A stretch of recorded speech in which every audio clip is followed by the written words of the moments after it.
น้องเห็นหน้าจออาจารย์เซบอกโดยเห็นโอเคอืมอาทิตย์แล้วนี้น้องเวล่าได้มาเรียนบอกอาทิตย์แล้วนี้บ่ได้โอเคบ่เป็นหยังอ่าน้องล่าน้องอันได้ไปเรียนเว้าคืนตัวอาจารย์มอบเป็นเวียกบ้านบ่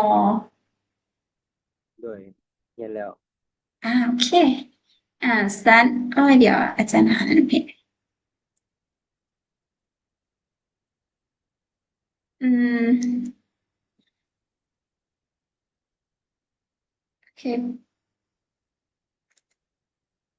เปิดก่อนก็ได้นะโอเคเดี๋ยวมีน้องหลายคนเข้ามาอยู่เดี๋ยวน้องตัวน้องตัวอาทิตย์แล้วนี้น้องได้เข้ามาเรียนบ่เมื่อวันวันพฤหัสบ่ได้เข้ามาแทนอาจารย์โอเคบ่เป็นหยังเดี๋ยวซันมีแต่เรื่องบ้านเดี๋ยวอาจารย์จะถามแต่น้องลาเนาะเกี่ยวกับความบ่น้องลาโดยโอเคอาจารย์สิถามอาจารย์เดี๋ยวอาจารย์สิถามน้องลาแล้วเดี๋ยวน้องลาก็ถามอาจารย์คืนเด้อ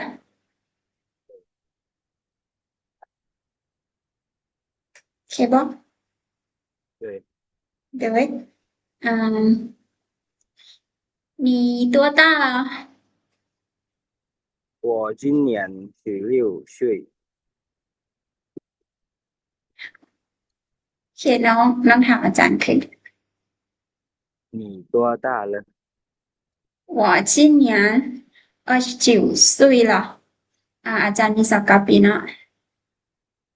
โอเคเก่งหลายน้องล่ะอ่าสันทางมาต่อบทเรียนของเรามื้อนี้เลยเนาะอันนี้เราเรียนไปแล้วเรียนไปโอเคเรามาต่อตัวนี้เรามาเบิ่งความแตกต่างของการใช้ปู้กับเมโยเมและกะเมโยเนาะเพราะว่าคำว่าปู้นี่กับคำว่า เมกับเมโยเมกับเมโยนี้คือความหมายคืออันเดียวกันเลยเนาะแต่ว่าเราสามารถเขียนเป็นเมเราสามารถว่าเมหรือว่าเราสิเว้าเป็นเมโยก็ได้นะคำว่าปู้นี้กับคำว่าเมหรือเมโยมีมีความหมายคือกันคือเป็นโบคือกันคือเราสามารถใช้ปฏิเสธคำได้เนาะเทียบความหมายของตัวปู้นี้จะเป็นโบ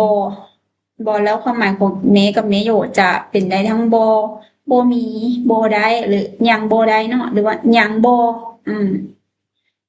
แล้วตัวเวลาของตัวปู้นี่ที่จะใช้ปู้นี่ส่วนหลายจะใช้กับปัจจุบันเนาะปัจจุบันตอนนี้แล้วก็ในเรื่องในอนาคตที่ยังบ่ทันเกิดขึ้นเทื่อแต่ว่าแบบว่าเราวางแผนไปก่อนน่ะ แล้วก็จะเป็นสิ่งที่แบบว่าเฮาความคุ้นเคยของเฮาแบบในชีวิตประจำวันที่แบบว่าเฮาเฮ็ดเรื่อยๆอิหยังประมาณนี้หั้นน่ะแล้วเฮาจะใช้เป็นปู้เนาะส่วน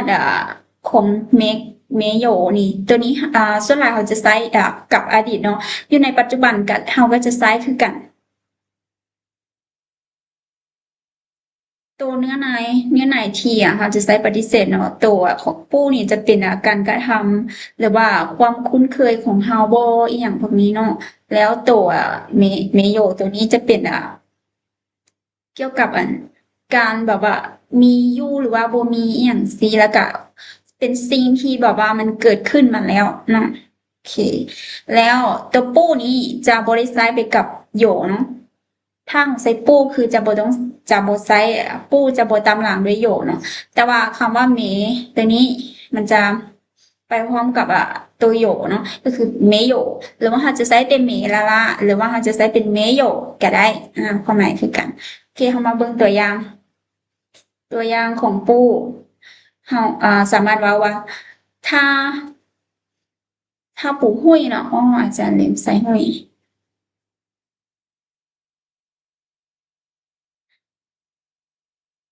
อืมหุ้ย ถ้าปูห้อย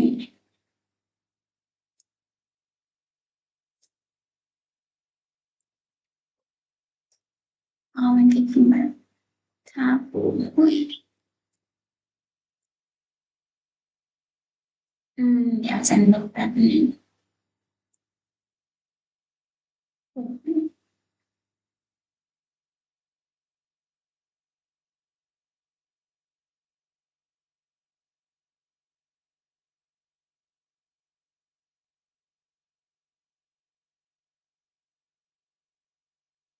อาจารย์เป็นใจนี้นะโอเคเดี๋ยว他不会说汉语。他怎么样？他不会说汉语。汉语他ตัวนี้เป็นลาวผู้หญิงเนาะปูปูเป็นบอแม่นบ่ที่จริงปูตัวนี้มันจะเป็นปู้แม่นบ่เสียงของมันเนาะเสียงของปู้ตัวนี้เสียงปกติของมันจะเป็นเสียงซีนะ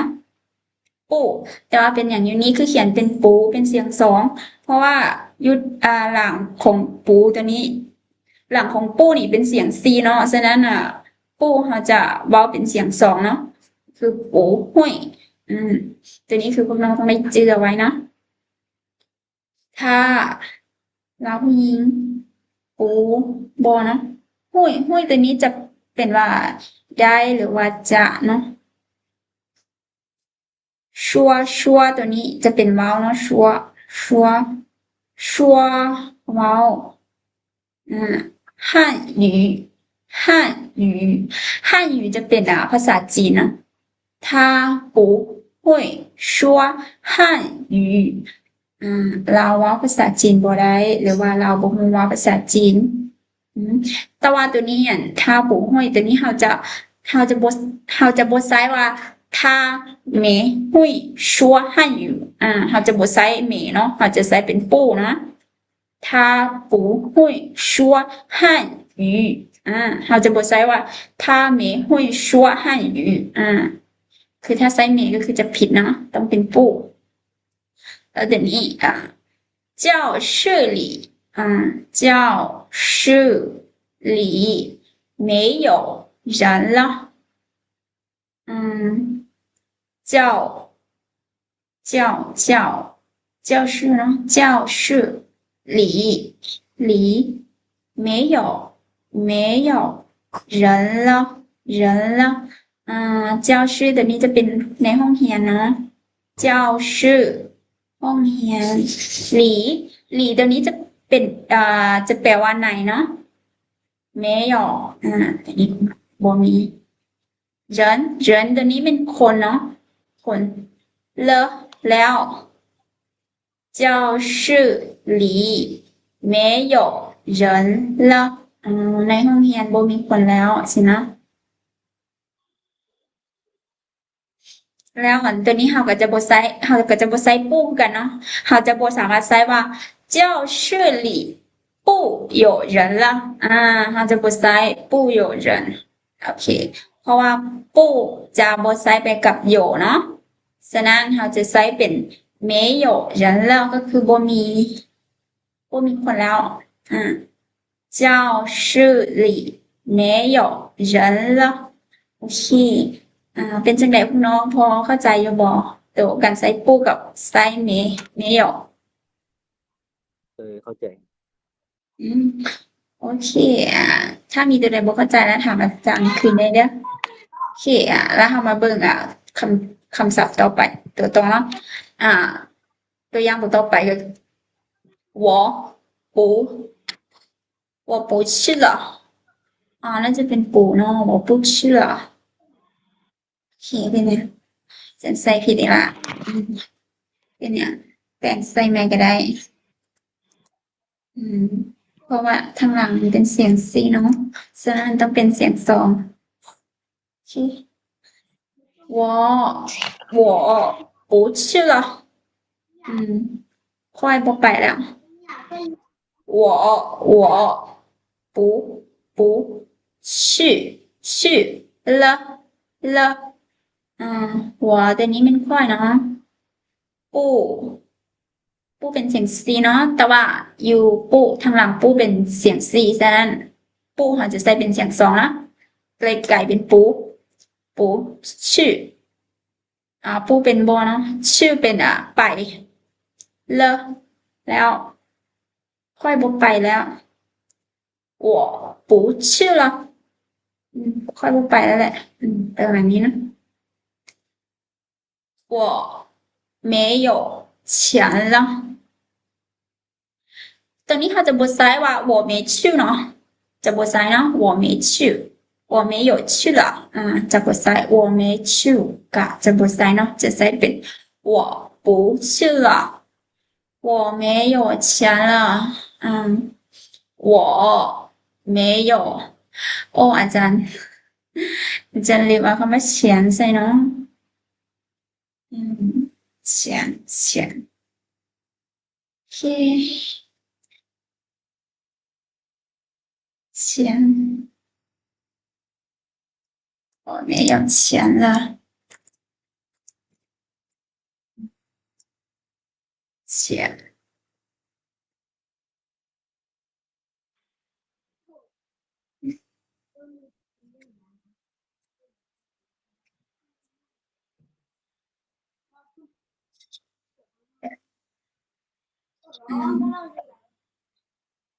我没有钱了我没有钱了ค่อยบ่มีเงินละบ่มีเงินแล้วค่อยบ่มีเงินแล้ว我แปลว่าค่อยนะ没有บ่มี钱了钱แปลว่าเงินเนาะ钱เลยนี่钱เงินเลอแล้วค่อยบ่มีเงินแล้วค่อยบ่มีเงินละบ่มีเงินแล้วก็ได้เนาะ我没有钱了เขาจะบทใช้ว่า我不有钱หรือว่า我不钱了บทใช้เนาะเขาจะใช้เป็น我没有钱了โอเคต่อไป我晚上不吃饭我晚上不吃饭ตอนค่ำค่อยจะบ่กินข้าวเนาะก็คือแบบงดหรือว่ารักษาหุ่นนะประมาณนี้นะก็เลยบ่กินข้าว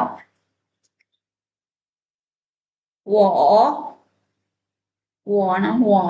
晚上不吃饭我ตัวนี้ค่อย晚上เป็นตอนค่ำเนาะ不เป็นบอ吃饭กินข้าวเนาะชื่อแล้วตัวนี้จะเป็นกินเด้อชื่อนะชื่อ饭ตัวนี้จะเป็นข้าวเนาะ吃饭กินข้าว我晚上不吃饭ตอนค่ำค่อยบ่กินข้าวเนาะ我昨天没有去上课我昨天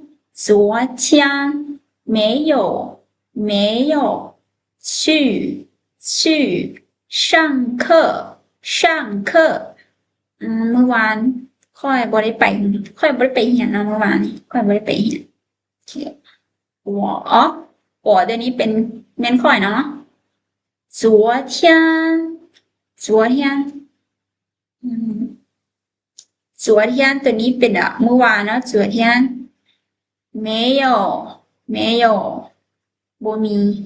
หรือบ่เนาะ去ไปเนาะ上课ตัวนี้เป็นเรียนเนาะ上课แบบว่าเรียนหรือว่าเข้าเรียนก็ได้เนาะ上课啦เข้าเรียนแล้ว我们上课啦ถ้าเป็นเสีย课จะเป็นเลิกเรียนเนาะ下课我昨天没有去上课เมื่อวานนี้ค่อยบ่ได้ไปเรียนโอเค ตัวนี้เป็นบทสนทนาของเราเนาะตัวที่อาจารย์ตัวบทตัวอย่างของปู่กับเมโยพอเข้าใจบ่สีตัวนี้ เข้าใจโอเคสั้นอาจารย์ซีมาพาพวกน้องอ่านบทสนทนาเนาะแล้วเราจึงมาลงกันในบทสนทนาเนาะสิให้พวกน้องลองบทสนทนาโอเค你吃饭了吗เจ้ากินข้าวแล้วบ่กินข้าวแล้วบ่หรือว่ากินข้าวหรือยังก็ได้เนาะ你吃饭吃饭了吗了吗你ตัวนี้เจ้าเนาะ你ชื่อกิน饭ข้าว了吗แล้วบ่你吃饭了吗เจ้ากินข้าวแล้วบ่จะกินข้าวแล้วบ่จะกินข้าวหรือยังก็ได้เนาะ我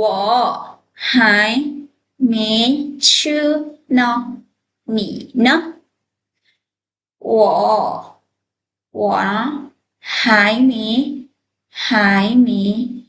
吃呢你呢我ตัวนี้เป็นข้อเนาะหายตัวนี้เป็นอย่างเด้อหายยังเมก็คือคำว่าเมกับเมอยู่ของเขาเนาะเมยังเมกับยังโบเนาะโบชื่อกินเนอะหนาหรือว่าอ่าหนาหรือว่าเดเนาะนี่เนอะเจ้าดี我还没吃呢你呢พ่อยังบ่กินเทื่อนะเจ้าเด我已经吃了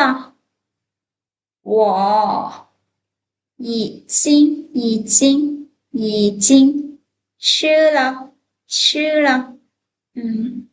我ตัวนี้เป็นค่อยเนาะ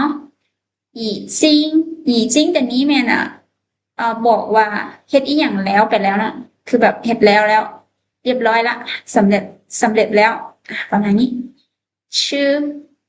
กินเนาะแล้ว我已经吃了我已经吃了ค่อยกินแล้วประมาณนี้ในกรณีนี้เนาะตัว我还没吃呢ตัวนี้เราจะบทใส่ปูเนาะคือทุกคนเจอไว้ในการตอบซ้ายเกี่ยวกับถามเรื่องกินข้าวตัวนี้เราจะบทใส่ปูเนาะเราจะบทใส่ว่า我还不吃呢เราจะใส่ว่า我还没吃呢我还没吃呢你呢โอเคเป็นจังใดบทสนทนาที่อาจารย์เว้าไปแล้วก็แปลไปพอฟังทันอยู่บ่พวกน้องเลยทัน อืมโอเค มีน้องคนใดที่สนใจอยากจะมาลองสนทนาบ้างบ่สนใจอาจารย์ โอเค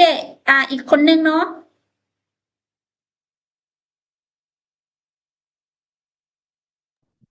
โดยรันก็ได้ โอเค น้องล่าเป็น A แล้วน้องซิมเป็น B เนาะน้องซิมน้องซื้อซิมบ่หรือว่าน้องซื้ออย่างน้องหากเข้ามาเป็นบ่ โดยชื่อซิมก็ได้อาจารย์ โอเค น้องล่าน้องเป็น A เนาะแล้วให้น้องซิมเป็น B ก่อนแล้วหลังจากนั้นค่อยสลับกันเนาะ โอเค น้องล่ามาเริ่มกันเลย 你吃饭了吗น้องซิม我还没吃呢你呢我已经你 A ต้องเป็นเดี๋ยว A ต้องเป็นน้องล่าเนาะน้องล่า โอเค我已经吃了โอเค 我已 แล้ว 经เดี๋ยวน้องวับก่อนก็ได้我已经吃了โอเค เดี๋ยวสลับกันนะ ให้น้องซิมเป็น A เนาะ แล้วให้น้องล่าเป็น B 你吃饭了吗？我还没去呢，你呢？我已经去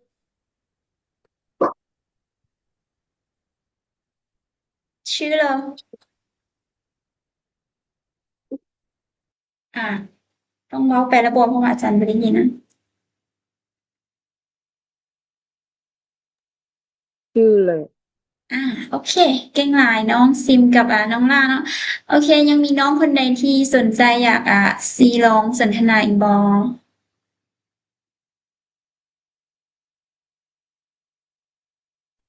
หลังอาจารย์ โอเค น้องหมิ่นเองเนาะแม่นบ่ แม่น โอเคอ่ามีน้องคนใดที่สนใจซีลองสนทนาอีกบ่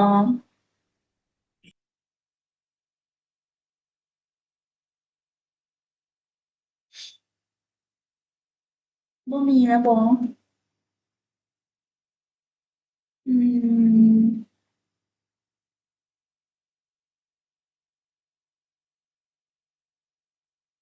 บ่มีน้องคนใดที่สนใจอยากลองสนทนาบ่อ่าโอเคบ่เป็นหยังเนาะน้องล่าน้องสนทนากับน้องหมิ่นเองได้บ่ 对对，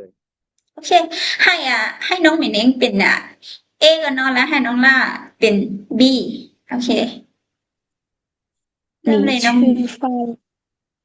你吃饭了吗？我还没去呢，你呢？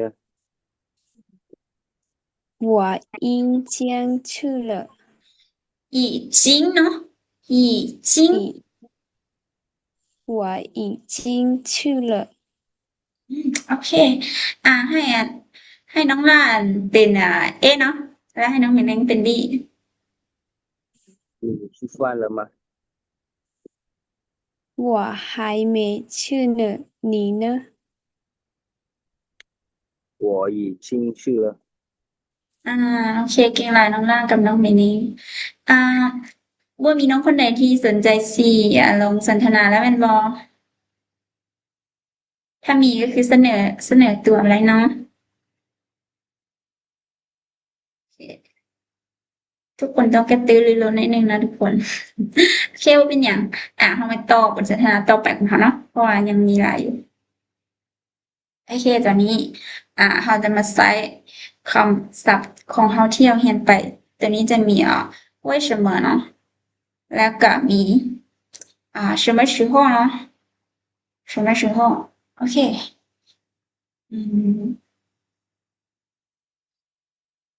บทสนทนาตัวนี้มันจะยาวนิดนึงเนาะแต่ว่าบ่เป็นอย่างเดียวอาจารย์จะค่อยๆอธิบายแล้วก็เว้าไปแล้วก็จะ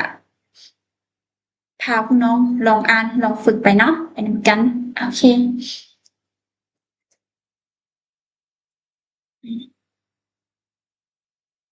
你昨天为什么没来上课呀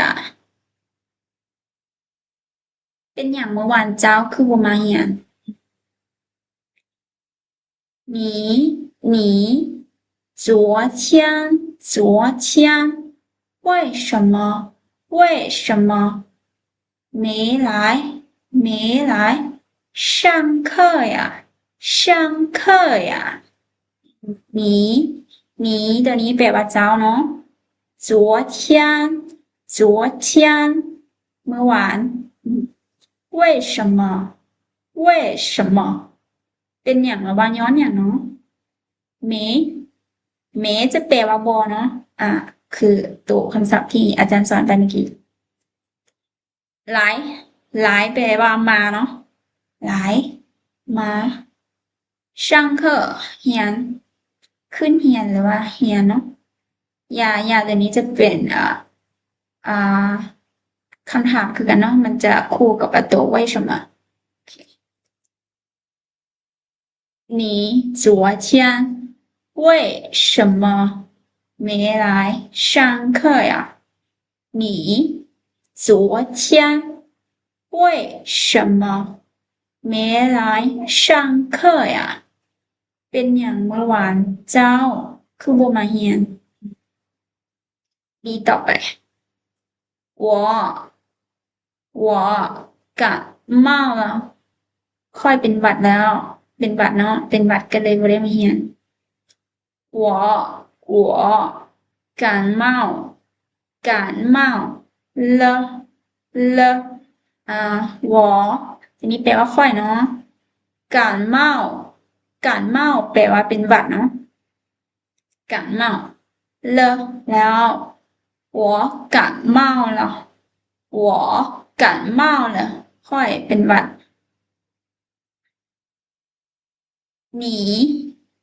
你好点儿了吗你好点儿ตัวนี้จะเป็นเปลี่ยนเนาะแล้วตามด้วยเนาะตัวนี้ส่วนใหญ่เปลี่ยนตัวนี้นะมักจะตามด้วยตลอดเด้ออันนี้คือทุกคนต้องได้เจอไว้นะมันมาคู่กันเตียแล้วมันจะออกเป็นเขาจะอ่านเป็นเตียแล้วก็บวกใส่เป็นทางหลังเนาะ你好点儿了吗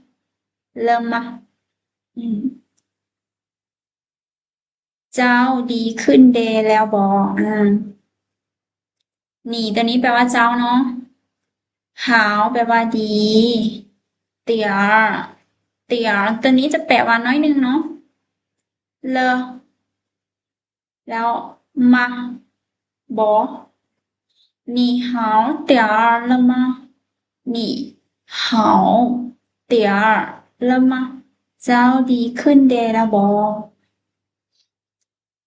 还没有呢ยังเลยยังบ่ดีเลยนะโอเค还没有呢หายตัวนี้แปลว่ายังเนาะ没有บ่เนาะตัวนี้จะแปลว่านะหรือว่าปะนะโอเค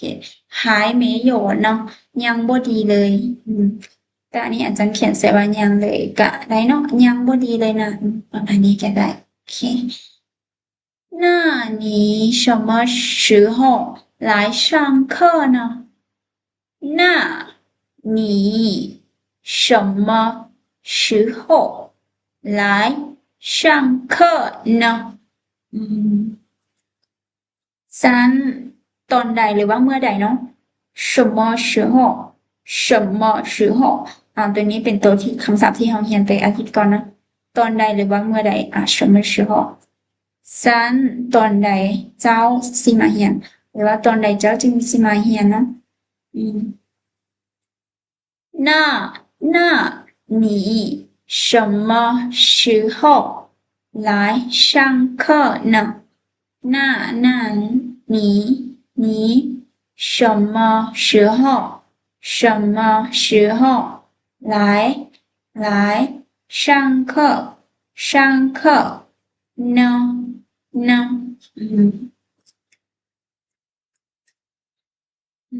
หน้าตัวนี้เป็นแปลว่า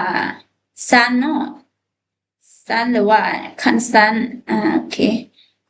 เดี๋ยว